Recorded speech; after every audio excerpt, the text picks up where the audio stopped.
এবার আমরা চলে আসব কবি কালিদাসের যে অমর সৃষ্টি মেঘদূত, সেই মেঘদূত কাব্যটিতে যক্ষ ভবন ও যক্ষ প্রিয়ার যে বর্ণনা, সেটা আমরা একটু অল্প ছোট আকারে দেখে নেব, যাদের দরকার একটু শুনবে। দেখো, কবি কালিদাসের অমর সৃষ্টি মেঘদূত কাব্যটি শুধু যক্ষের বিরহ গাথা রূপে বিশ্ব বিরহের বাণী হয়ে উঠেছে।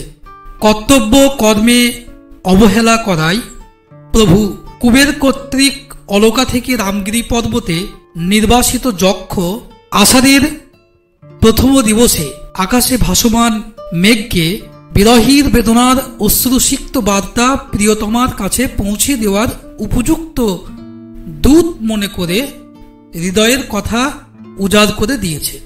কোন পথে গেলে মেঘ তার উদ্দেশ্য পূরণ করতে পারবে, সে প্রসঙ্গে অলকাপুরী যক্ষ ভবন, যক্ষ প্রিয়ার সৌন্দর্য বর্ণনা, এগুলো কিন্তু আবশ্যিক হয়ে উঠেছে, আবশ্যিক হয়ে পড়েছে। তো যক্ষ ভবনের সৌন্দর্য যদি আমরা বলি, দেখো, বিরহী যক্ষ মেঘকে বলেছে যে অলকার দিকে যাত্রাকালে হংসদ্বার পার হওয়ার পর কিছু উপরে উঠে সে দেখতে পাবে কৈলাস। কৈলাসের কোলে গঙ্গা হতে কিছুটা তফাৎ এ মেঘ দেখতে পাবে অলকাপুরীকে। উমাশঙ্করের চরণ স্পর্শে ধন্য হিমালয়ের পবিত্র আকাশ, সুন্দর ফুল, বিচিত্র পশু পাখি, ইন্দ্র ধনুচ্ছটা স্বর্ণ কমলে পরিপূর্ণ মানস সরোবর যেন কৈলাসের সৌন্দর্য বৃদ্ধি করেছে। অলকাপুরীর নদনাদির সুখী জীবনযাপনের কথা বলে যক্ষ নিজের ঘরের ঠিকানা বলে দিয়েছে মেঘকে। ধনপতি কুবেরের প্রাসাদের ঠিক উত্তরে ইন্দ্রধনুর মতো সুন্দর তরুণের মধ্য দিয়ে দেখা যায় তার ঘর। সেই ঘরের এক পাশে যক্ষপ্রিয়ার যত্নে বড় হয়ে ওঠা মন্দার বা পারিচাঁদ বৃক্ষ, ফুলের ভারে নুইয়ে পড়েছে তার ডাল। মাটিতে দাঁড়িয়ে অনায়াসে সেই ফুল তোলা যায়। এখানে কালিদাসের সৌন্দর্য ভাবনা বিশেষভাবে লক্ষণীয়।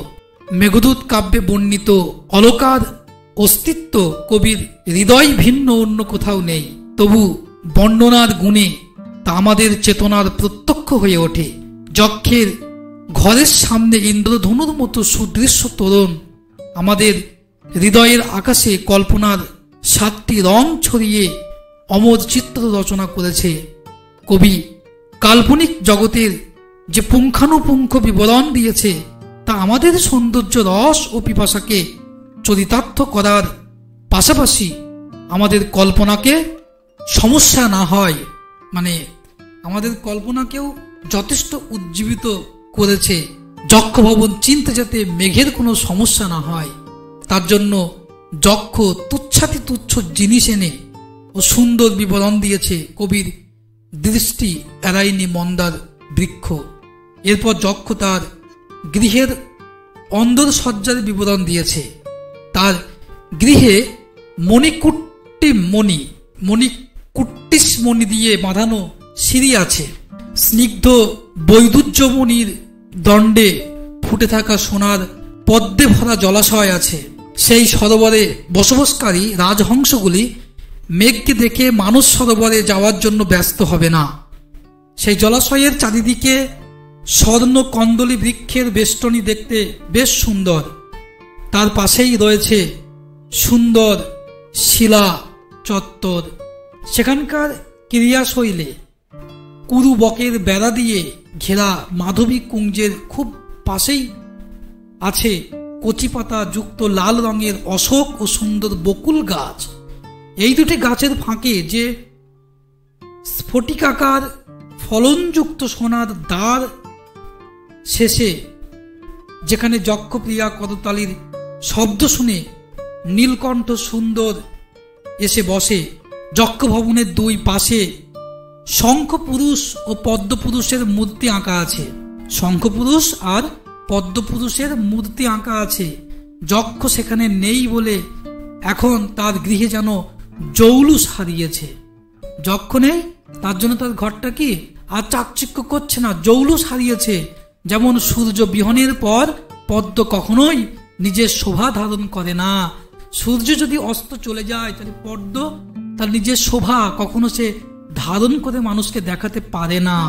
যক্ষ ভবনের এই বর্ণনায় কালিদাস একই সঙ্গে সৌন্দর্য বর্ণনা, স্থাপত্য বিদ্যা সম্পর্কে আপন জ্ঞান দক্ষতার পরিচয় দিয়েছেন। এই বর্ণনা পাঠকের মনের কোণে রচনা করে কল্পনার অলকাপুরী। এই বর্ণনা পাঠকের মনের কোণে কি করেছে, রচনা করেছে, কি করেছে, এটা কল্পনার অলকাপুরী। এখানেই কবির সৌন্দর্য সাধনা সফল হয়েছে। এবার চলে আসবে যক্ষ প্রিয়ার কেমন দেখতে, রূপ কেমন। দেখো, মেঘ যাতে যক্ষ প্রিয়াকে অনায়াসে চিনতে পারে, তাই যক্ষ তার প্রিয়ার বিবরণ দিয়ে যেন দূরবর্তী প্রিয়ার স্পর্শই তিনি উপভোগ করেছে। কবির কল্পনার নায়িকায় যেন যক্ষ প্রিয়ার রূপ ধারণ করেছে।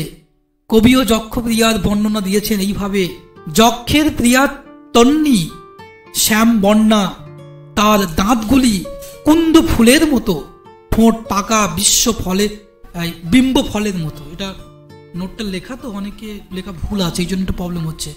বিম্ব ফলের মতো লাল টুকটুকে, কোটি দেশ ক্ষীণ, সন্ত্রমা হরিণীর মতো সে চঞ্চল, আয়ত লোচনা, তার নাভিদেশ গভীর, ধীর গতি সম্পূর্ণা এবং স্তনের ভারে ঈষৎ অবনমিতা। সেই যুবতী দেখলে মেঘের মনে হবে সেই নারী বিধাতার সর্বোত্তম সৃষ্টি। মেঘ হয়তো সেখানে গিয়ে দেখবে যক্ষপ্রিয়া যেন প্রিয়তমের বিরহে কাতর হয়ে পোষা পাখি হয়ে যক্ষের কথায় বারবার জিজ্ঞাসা করছে। প্রবল কান্নায় তার চোখ দুটি ফুলে উঠেছে, ঠোঁট হয়েছে বিবর্ণ, আলুলায়িত কেশ ঢাকা পড়েছে তার মুখ।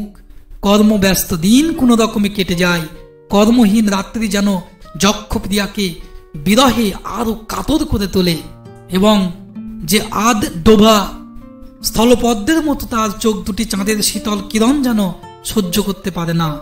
কালিদাস স্থলপদ্মের মতো বিরহী কাতর।